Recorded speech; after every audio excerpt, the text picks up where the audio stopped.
Persidangan kasus pembunuhan berencana Brigadir Yosua atau Brigadir J dengan salah satu terdakwa Ferdy Sambo, telah memasuki babak fase terakhir, di mana babak terakhir tersebut dapat dilihat melalui putusan yang dibacakan oleh Jaksa Penuntut Umum atau JPU yang menuntut penjara seumur hidup kepada Ferdy Sambo.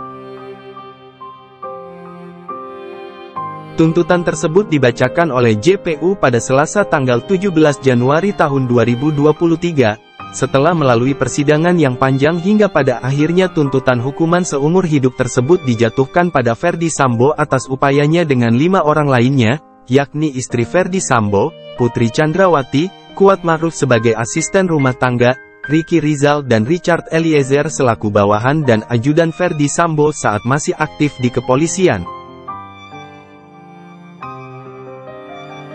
Kami mengharap kepada majelis hakim, bahwa Ferdy Sambo dijatuhi pidana seumur hidup, ujar JPU di dalam Pengadilan Negeri Jakarta Selatan. JPU menilai Sambo dihukum seumur hidup karena penilaian perbuatan Ferdy Sambo yang menghilangkan nyawa manusia dan sempat tidak mengakui perbuatannya, sehingga memberatkan tuntutan terhadapnya. JPU juga menilai tidak ada hal yang bisa meringankan tuntutan terhadap Ferdy Sambo tersebut. Ferdy Sambo bersama Kuat Ma'ruf, Richard Eliezer, Putri Chandrawati, dan Ricky Rizal didakwa dengan pasal 340 KUHP JO pasal 55 ayat 1 ke 1 KUHP subsidiar pasal 338 KUHP JO pasal 55 ayat 1 ke 1 KUHP, dengan ancaman maksimal hukuman mati atau penjara seumur hidup. Jaksa dalam dakwaannya menyebut bahwa perencanaan pembunuhan Yosua dilakukan di rumah Saguling, di mana saat itu, Ferdy Sambo sempat memanggil Ricky Rizal dan menanyakan kesanggupannya untuk menembak Yosua.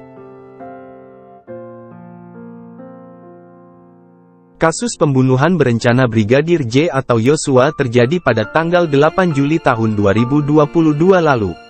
Pembunuhan Brigadir J tersebut dilakukan oleh ex-Kadif Propam Polri Ferdy Sambo bersama sejumlah anak buah dan ajudannya. Dalam perkara tersebut, terdapat 5 orang terdakwa yang kini sudah disidangkan.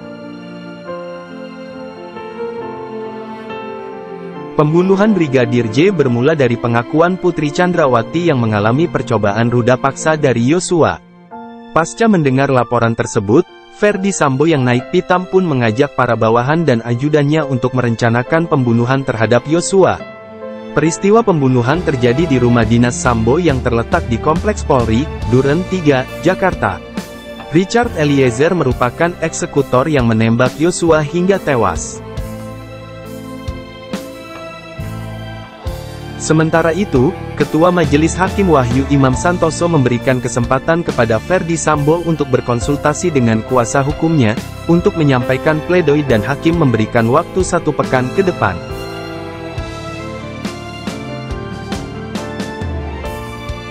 Terdakwa lainnya, yaitu Kuat Ma'ruf dituntut jaksa 8 tahun penjara usai dinilai secara sah dan bersalah melakukan pembunuhan berencana terhadap Brigadir Yosua. Tindak pembunuhan itu direncanakannya bersama dengan 4 terdakwa lainnya, yakni Ferdy Sambo, Putri Chandrawati, Richard Eliezer, dan Ricky Rizal. Kuat Ma'ruf terbukti dengan sengaja dan berencana lebih dulu merampas nyawa orang lain sehingga melanggar pasal 340 KUHP sebagaimana tertulis dalam dakwaan.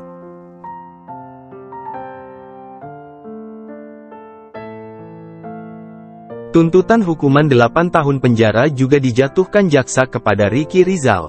Menurut jaksa, Ricky Rizal terbukti melakukan perencanaan pembunuhan terhadap Brigadir J bersama dengan 4 terdakwa lainnya. Dalam tuntutan, jaksa memaparkan hal yang dinilai memberatkan tuntutan Ricky Rizal, di mana terdakwa dinilai mengakibatkan hilangnya nyawa Brigadir J, dan terdakwa juga terbelit-belit dan tidak mengakui perbuatannya selama di persidangan. Terkait tuntutan tersebut, kuasa hukum keluarga Brigadir J, Kamarudin Simanjuntak mengatakan, orang tua korban berharap Ferdy Sambo dituntut hukuman mati sesuai ketentuan dalam pasal 340 KUHP karena telah membunuh anak mereka. Menurut Kamarudin, pihak keluarga telah menawarkan kesempatan agar Ferdy Sambo berterus terang dalam kasus ini. Keluarga juga mengharapkan hukuman berat bagi Putri Chandrawati, Ricky Rizal, dan Kuat Ma'ruf. Sedangkan untuk Richard Eliezer, keluarga Brigadir J telah memaafkannya dan meminta hukuman yang lebih ringan karena sudah berani jujur. /KTSL/2022. Majelis Hakim yang terhormat, saudara penasihat hukum yang terhormat, dan pengunjung sidang yang kami hormati. Dengan memanjatkan puji syukur kehadirat Allah SWT atas karunia, taufik, hidayah, dan ridhonya, sehingga hari ini kita dapat melaksanakan yang direncanakan terlebih dahulu, sebagaimana yang didakwakan dalam dakwaan pasal 340 KUHP junto pasal 55 ayat 1 ke 1 KUHP, bahwa sepanjang pemeriksaan di persidangan telah didapat fakta-fakta kesalahan terdakwa. Kemudian dari fakta-fakta tersebut tidak terdapat adanya dan terdakwa Ricky Rizal Wibowo telah terbukti secara sah dan meyakinkan serta telah memenuhi rumusan-rumusan perbuatan pidana pembunuhan berencana sebagaimana yang telah didakwakan dalam dakwaan pasal 340 KUHP junto pasal 55 ayat 1